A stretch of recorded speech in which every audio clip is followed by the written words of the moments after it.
Welcome to the Wholistic Productivity Podcast. I'm your host, Chris LeBrun, helping you achieve your goals in every area of life so you can dream big, plan smart, and live fully. Every time you say yes to something, you are saying no to something else. The only question is whether you're making that trade consciously or by accident. We have a complicated relationship with the word no. From the time we were kids, no felt like a closed door, a rejection, a missed opportunity.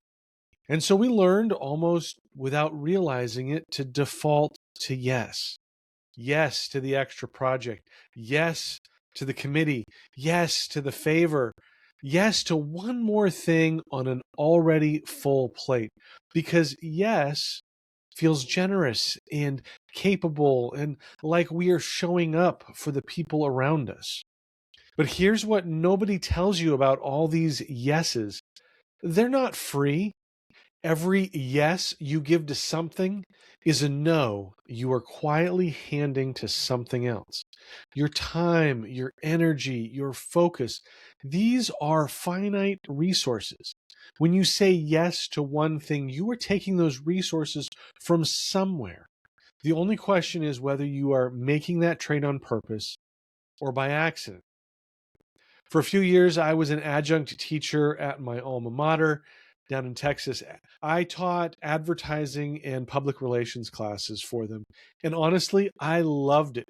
There was something really engaging about, being in front of a Zoom room full of students that are just starting to figure out who they are and what they want to do with their lives. I genuinely looked forward to it. It started as one class a semester, 2 nights a week, totally manageable, no big deal. And then it became 2 classes, 4 nights a week, still online, still something I enjoyed, but suddenly it was taking up a significant chunk of time and mental bandwidth that I needed for other things.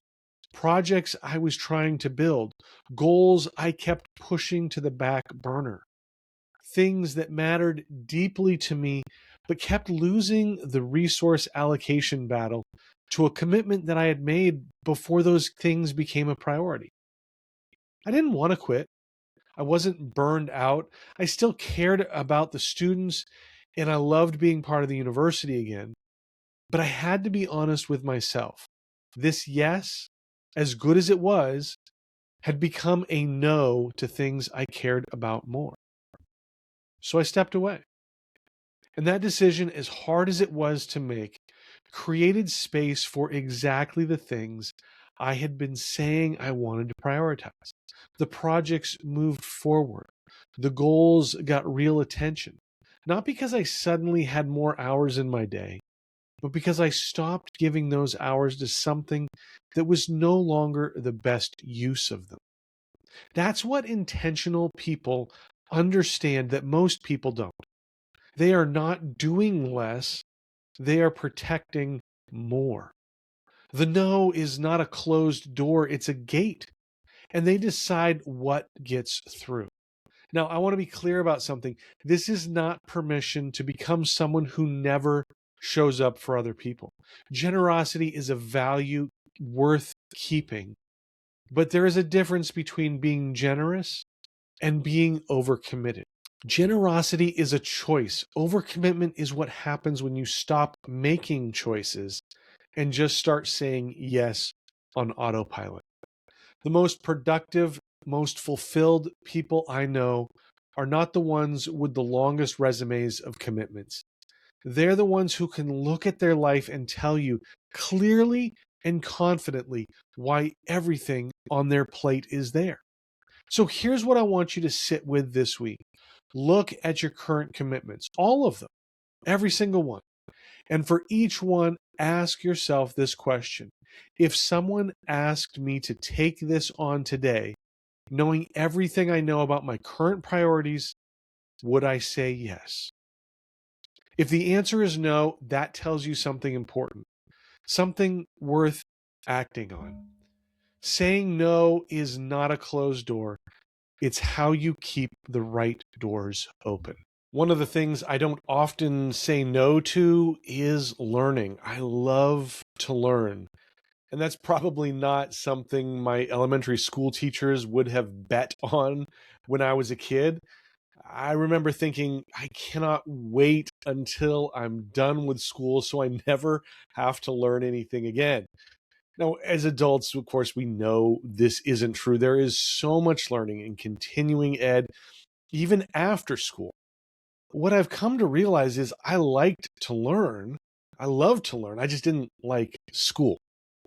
In my weekly newsletter this week, I talked about my latest learning adventure. If you haven't subscribed to the newsletter, I invite you to do that. It's just once a week, one simple thought. It's different from the podcast or anything we have on social media. I'll put a link in the show notes to where you can subscribe for that. But not long ago, I had an epiphany about learning. You know, the best learning isn't what you need to know today, but what you need to know tomorrow. Think about it. I didn't really need to learn multiplication in third grade, but I needed to know it in fifth grade when I started getting into that pre-algebra stuff. I didn't need to know how to write a research paper in high school. Not really. They were training me for a skill that I needed in college. If I'm learning today the stuff that I need to know today, it's too late. I'm already in trouble. If I need to know how to change a flat tire today, learning that by the side of the road isn't going to help me all that much. It's going to be so much worse than if I learned how to do that years ago. That's why I took a webinar not long ago about the relationship between sales and marketing teams. When honestly, I don't have either one of those teams. I am both right now. I don't even have a team. Yeah, but someday I will. Someday I'll want to know how those two teams that we often think of the same are actually very different. They work in different ways. They can have different goals.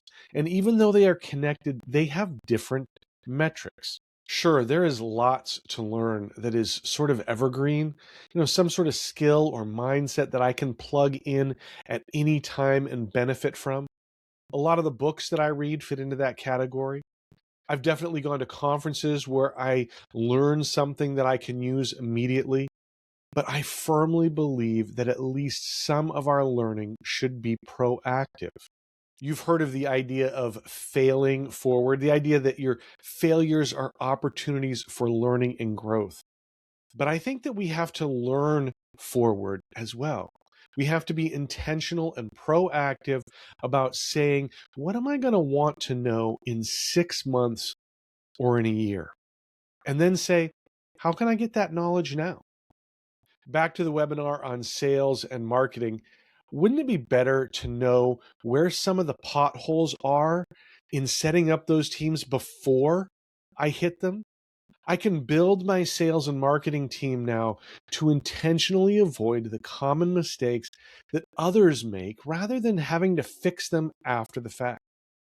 So here's my challenge for you today. First off, if you are not learning at all right now, please start today.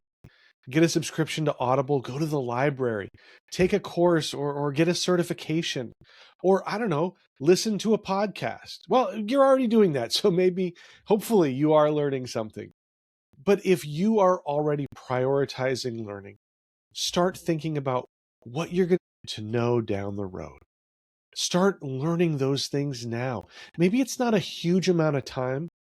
I wouldn't use all of my education time on future things, but the more time, the more energy, the more effort you can devote to skills that you will need in the future, the faster you will see growth in every area of life. I don't care what that is. That's true in your professional career. That's true in your personal life. That's true for those purpose goals that you have. Take some time this week to look at the skills that you're going to want to know 6 months from now and start learning those. Well, that's it for this episode of the Wholistic Productivity Podcast. Check out the show notes at holisticproductivity.com/57. Make sure you like, follow, and subscribe on your favorite podcast platform or on YouTube. Did you know you can watch the show on YouTube? All of the episodes are there. You can watch every interview, every show. New episodes drop every single week, so you don't want to miss those. That's why subscribing is your best option. If you got value from today's episode, if you learned something, if it made you think differently, I'd love to see a 5-star rating. You can do that on your favorite podcast platform or on YouTube.